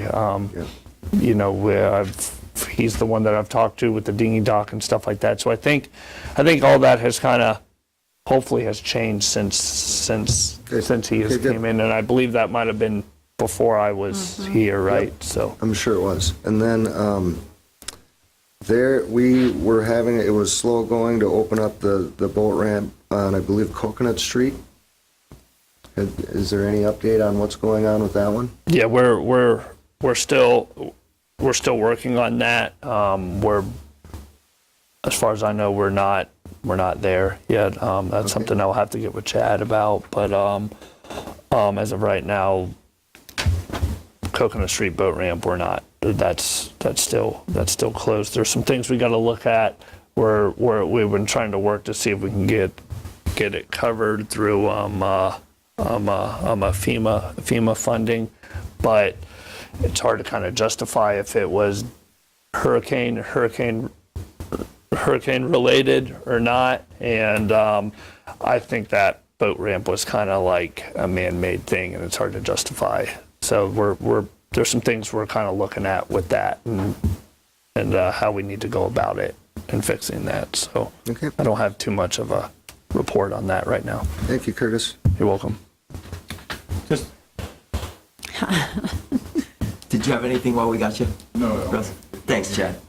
Just passing through. Well, while he's here, anybody need Chad for anything right away? You're free to go. You're free to move about the cabin. Thanks. Check while we can get him right. Enter at your own risk. Dude, I know Dockwell by far is the most used national or docking booking service. Correct. But there are a few others, Snag a Slip and such. Is it worth looking at trying to be registered on those as well? Beyond Dockwell, Snag a Slip and other ones. I mean, if you Google slip booking services, you will find about 2 or 3 on there besides Dockwell. I don't know if there's any advantage to do that or not, but maybe you can advise us on that. Or Nicole can check into it for us and see what the, where all the search engines. Right. going. I just know I have some acquaintances that, for some reason, Doc was their second or third choice for looking. When for people are slips. searching. Yeah, Okay. or booking. That one comes up with a lot of private slips. And what the people that use it, as I know of, are looking for private slips, not Not mooring. mooring fields. So I don't know what the useful is. I'll look into it. I think that's a good point, and I'll see, if that's something that we need to Yeah, open up to. yeah. It would probably be quickly determined if it's worth it or not. Right. Absolutely. Anything else for Curtis right now? We'll have more time at the end if something else comes up. Hey, Jim, before you get to leave, would you like to do a member report or anything that you wanted to discuss today? Mr. Chair, I appreciate it, and I apologize. I had a medical appointment. I couldn't get out of that, couldn't change it. But no, I think everything I wanted to cover was covered. Good conversation, so I appreciate it. Good deal. We'll keep going then. Anything else for Curtis? Okay. Before we do member items and reports, we wanted to take a look at this strategic plan for a few minutes. We might not be able to cover all of it today, but we can start looking at that. And Vice Chairman King, Chris, would you like to lead the discussion in this? I would love to, Sam. Thank you. So, I don't know that we have the time to go into this in any depth, and I think, Curtis, you're still getting your feet under you, and we definitely want to understand what you think the priorities are and where we can be of assistance. So what I will say is the reason I created these few slides is I took a look at this strategic action plan, which we know that is outdated. And as we had talked in previous meetings, there are a lot of things here mentioned multiple times, but under different categories. So what I tried to do is just on this first page, set the source of truth around some of the words that we've been using and how we've been, talking about the mooring field and what we do. Okay. So, Canceled. okay, cancel. All right. So I'm canceled, John? Is that what you're telling me? Okay. All right. So just trying to level set on what the purpose of marine operations is, the mooring fields, and all of the different benefits that are derived by the good work that Curtis and his team will be doing. So that's, kind of the front page of this became the front page of mine.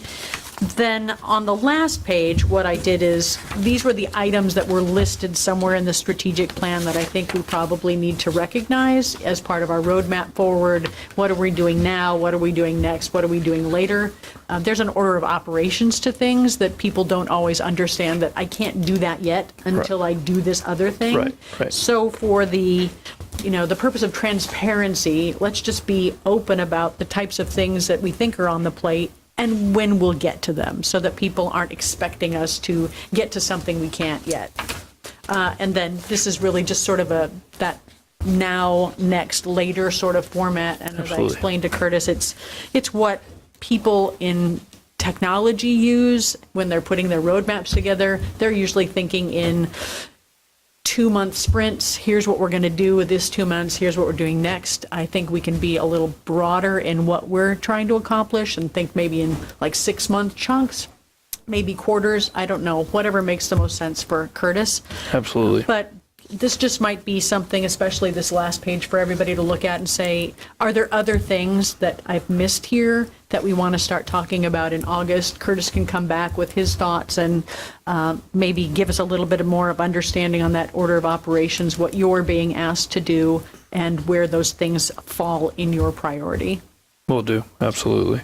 And I think a lot of this stuff on here today, we've already really ran over and discussed a majority of it, right? Yep. So I think we're on the right page. And what is a priority right now? I mean, I think right now it's the dinghy docks, it's the debris removal, it's the mooring balls, and then getting the operation and maintenance. That's for me the goals and priorities that I'm focused on right now. Okay. And these are really high-level buckets, so certainly Curtis may have a lot more tactical information under each of those things. Okay, for dinghy docks, we have to figure out where we're putting the old one, and that's going to take a lot of different steps. But at least it gives, if we had to talk to other people and we can share with townspeople what's going on here, there's some big buckets that we could share. I think this is a great roadmap, and I'd like to, at some point, Curtis, again, it's probably going to take another month or two for things to sort out until you get your feet on the ground, but I do think I've heard our town manager and our director of operations have mentioned various visions of grandeur, if you will, for the mooring field, and just Correct. ideas and dreams, hopes and dreams. It might be nice for them to come and join us Okay. at some point when they're ready to at least begin that conversation in conjunction with you and your team. I just think I've just heard bits and pieces of things that they're stewing on that Right. are really grandiose. And I think I know what you're kind of and leading I'd like to and this talking committee about. at some point to be part of that process and that wrestling. Absolutely, and like I said, and that's something I'll bring to their attention, and hopefully in the next next meeting or two, we can discuss this. Vice Chair, I think at the last meeting, the chair passed out this document, or referenced this document. It was dated October 2020, pretty detailed. Was that something you referenced? Yes, exactly. That's what I said. I mean, I really took this as the beginning document to condense it. Okay. And so all of the things that are, listed here under customer service, growth capacity, are really referenced on that list that I have at the end, but in a more consolidated way, because things were mentioned multiple times, just under different categories. Excellent. I think this is a great outline. You condensed it really nice to what we're really going to be dealing with here.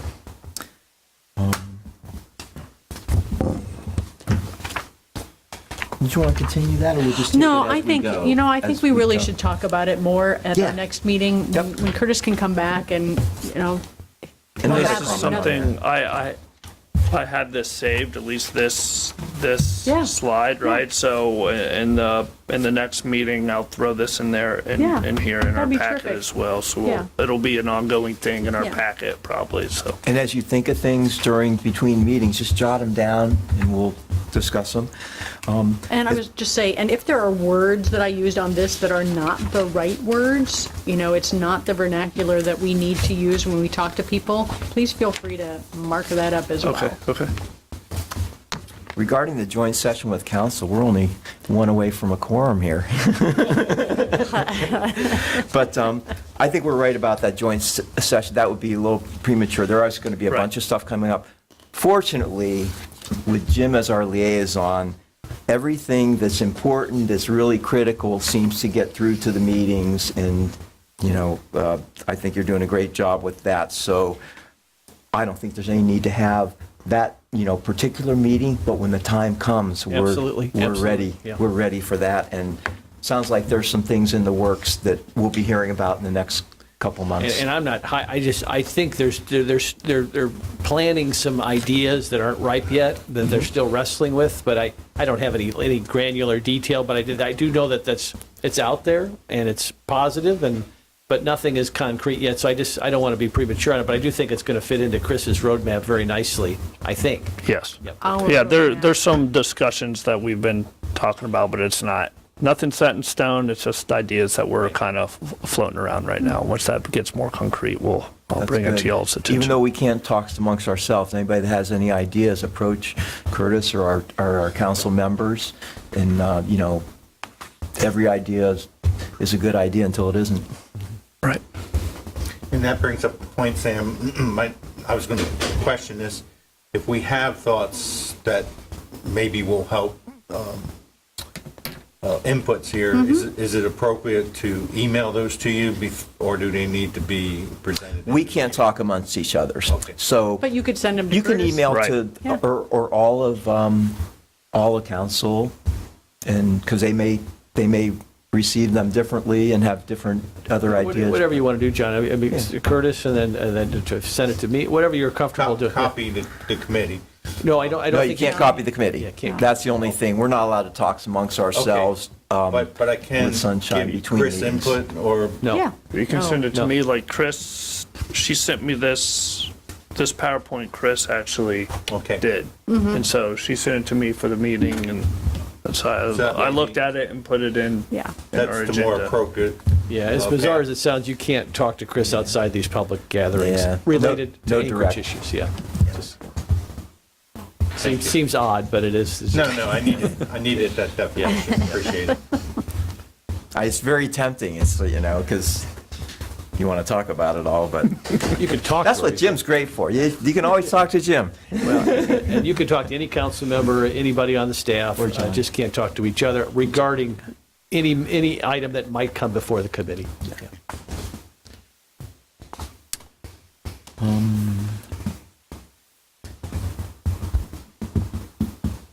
Great, well, let's go ahead and move forward to members' items and reports. John, did you have anything you wanted to discuss? I think we covered most of what I'd wanted to cover today. After mine, we'll come back to you. Okay. You're going to want. Chris, was there anything in particular? Nothing besides what we talked about. Ed? No, I don't have anything other than, I know a couple of months, maybe 3 months ago, the vice mayor had asked us to kind of reiterate that we weren't considering the location on the old town hall location. Tropical Shores Way. Tropical Shores, Yeah. for a pump-out facility. And I think it would be nice, and I don't believe we took any action when you asked us to do that. I think it would be nice to at least publicly state that that is no longer at the top of our list to go at that location, and that we're definitely looking harder at other locations that wouldn't affect the residents as much. Have you heard that that's been coming up in conversation, Ed, that you think? No, I haven't, but I just remembered that the vice mayor asked us to kind of put those people at ease a little Yeah. bit. I can just say that many of those residents watch our meetings very closely with the concerns that Ed just voiced, yeah. So anyway, I guess I can't speak for the whole committee, but I'll say it for myself that we're definitely going to look at other more public areas that don't impede on neighborhoods as much at least for our facilities. Yeah. The zoning, it'd I know be we zoning talked to be about what the Bowich. zoning is. At some point, I don't know if Bowich has been followed up on. That kind of gets back to the roadmap that Chris suggested, is that, and I think that's where the town manager is not only in conversation with the county, but potentially other entities that we could partner with to address some of those concerns outside of the residential canal dynamic. Right. Yep. Now, I know The that synergies, where can we find synergies with other businesses? I know there's been talk about Moss Marine and what they want to do there, and see if we can get slips for our boat and for our boats and that kind of thing with them. And then, I don't know if the pump out facilities is involved with them or not, but I don't know what That's they're. one of the big unknowns at this point, is the Right. Moss Marine dynamic. Yep. Yeah. What we did in the past last time was we told council to get all the options together, and we would do as best as we could to grade them, and it helped them move the conversation along a little bit. However, my comment on Tropical Shores is that I wouldn't want to make anything definitive. The town still owns that property. I haven't heard what they're going to do with it yet, and we do know that there's a lot of neighborhood objection to heavy boat traffic going through there, and just they're very concerned about any disruption at that property. But I don't think there's been any decision on what to do with that yet. I wasn't necessarily speaking definitively. I was speaking more of a peace of mind Yeah. thing for the residents there, that we're going to look at every public location that we can before we try to stick this facility in a residential neighborhood. Yeah. I think they're a lot more comfortable with it now than they were like 6 months ago when it was kind of the head of the discussion. I don't think it's any longer the head of the discussion, but that's up to town council. But we will be able to have some input on that, Sure. whatever they decide to do with it. So whether that's they all I listen or had. not. Thanks, Sam. Yep. Anything else, Ed? No, that's all I had. Thanks, Sam. I had a couple quick things.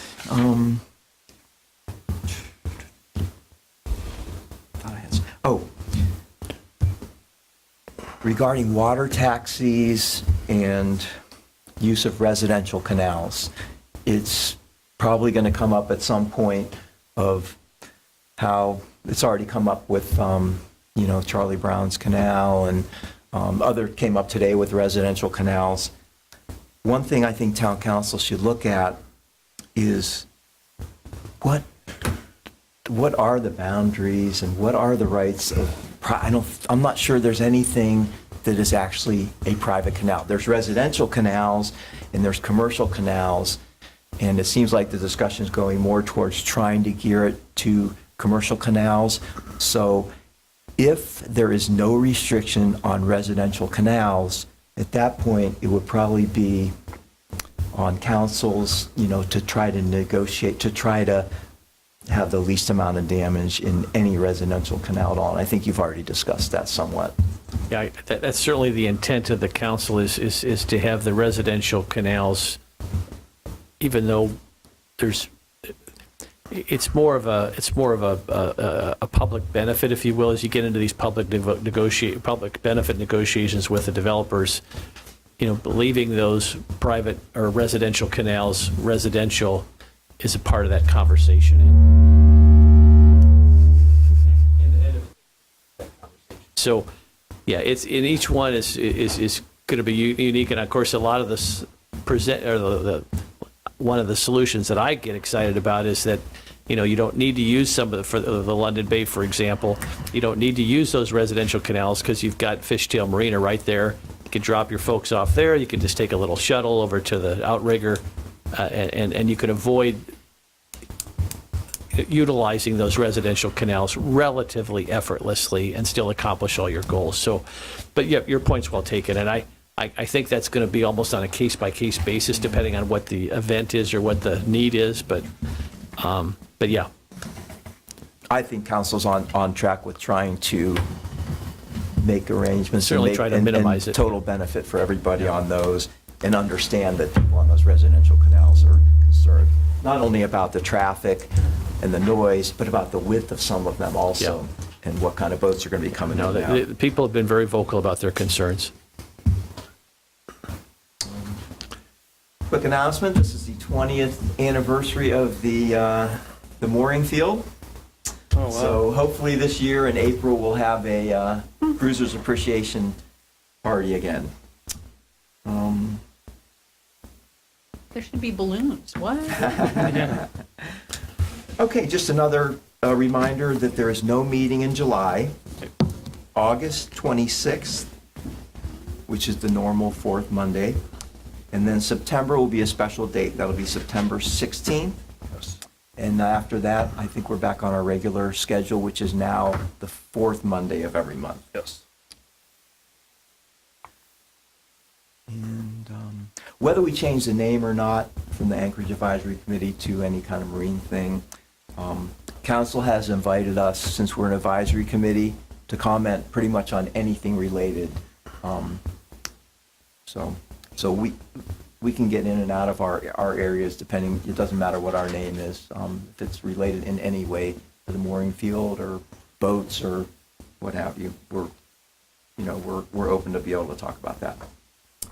That's it for me. Anybody else have anything? Jim, did you have something? I think everything I had has been covered. Thank you. I do share Ed's concern about, at least from my perspective, the residential canals for solutions such as the pump out facility will be a last resort, not a first resort. And I share that concern and want to give people some peace on that. So, but again, we've got a lot of other issues out there that are Right. connected to that may solve some of those challenges as time goes on. Correct, and the goal is not to put the pump out facility in a resident. I mean, like you said, Vice Mayor, that's last resort, right?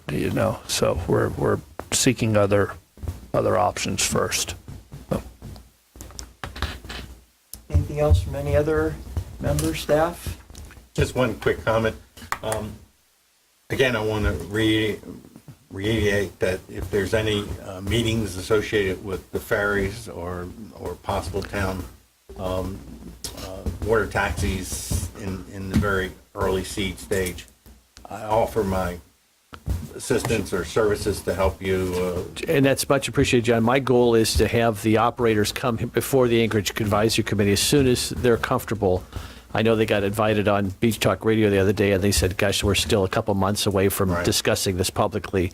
So, but as soon as they're comfortable doing that, I'd love to have them come before this committee and to share their vision and get everybody's feedback. Excellent. That'd be great.